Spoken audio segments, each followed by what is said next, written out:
rainbow, a rainbow, a rainbow, a rainbow, a rainbow. A young child's love of The Lion King now comes full circle in life.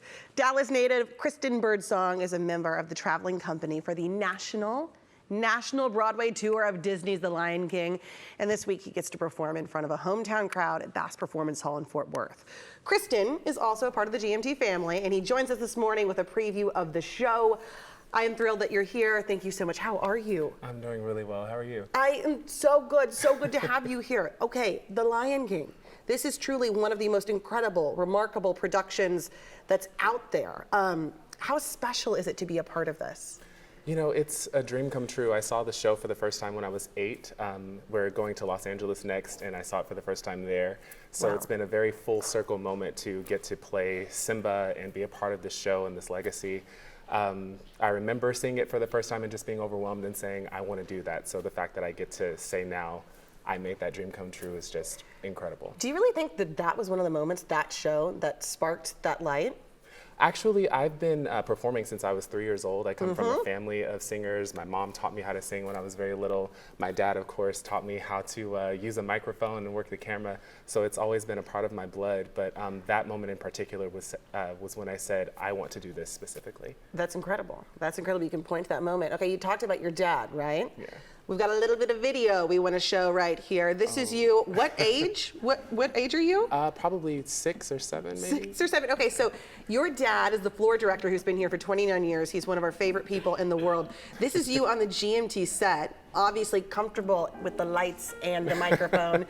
Do you remember this, or do you remember that feeling of being on a stage? I do. You know, it's never been something that really makes me nervous. I always get nervous right before I go on, but as soon as I'm on, I feel fine. Isn't that interesting how that happens? Yeah. Yeah, it's channeling something. It's channeling something.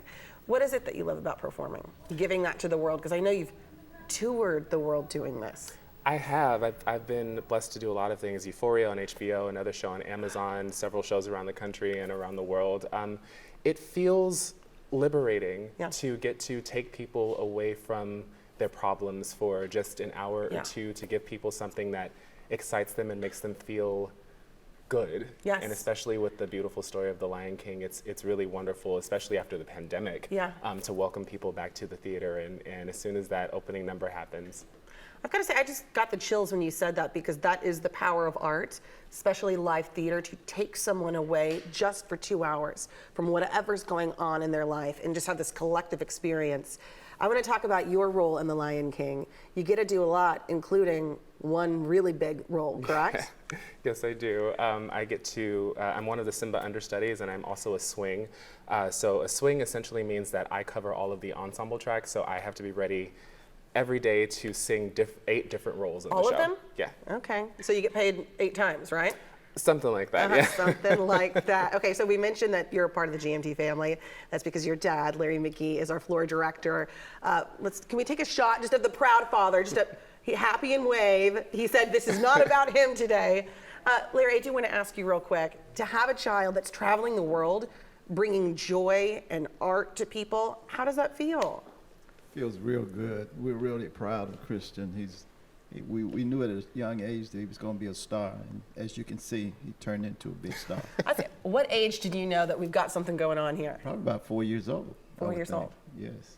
And like always, you were right on this. Do you have anything that you want to tell your dad?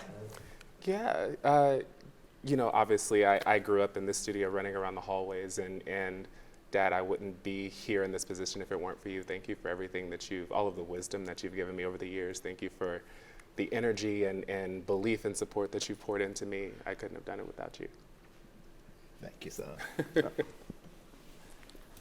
Oh man, thank you guys. We're gonna let Larry step back into the shadows. He does not like to be on camera, but I know he is one of the proudest dads out there. So that circles me back to performing in your hometown. You had these dreams. People think that they're unattainable, to travel the world, to be a part of a Broadway show. Yeah. You've done that and more, and now you're back home. Is that a special layer? Yeah, you know, I have always believed that my life isn't my own, that my story is supposed to inspire others. I've had a lot of people in my life tell me that I wouldn't and that I couldn't. And in those times, you kind of have to fake it when you start to believe that for yourself. And so when you tell yourself, oh, I can't do this, you have to stand up and say, no, I can, until you believe it. So what I'm going to ask you to do, look straight to camera. I want you to have a message for anybody at home that has that dream. What do they need to know? You need to know that you can, that there's nothing in this life that can stop you from going after what you want except you, and that there are going to be people who tell you that you can't, and you tell those people that you will anyway. And when you get to a place where you stop trying to prove those people wrong and you start trying to prove yourself right, that's when you know you're on the right path. Can we get a round of applause from the studio in here? Did anybody else get goosebumps during that? I cannot thank you enough for your time this morning and for your talent and sharing it. I've heard so much about you. Meeting you in person has been a highlight of my year, I've got to say it. Thank you so much for having me. It's been an honor. And Breaker, what date will you be playing Simba? Friday, January 27th. Okay, thanks for sharing with us, and Hakuna Matata. Hakuna Matata.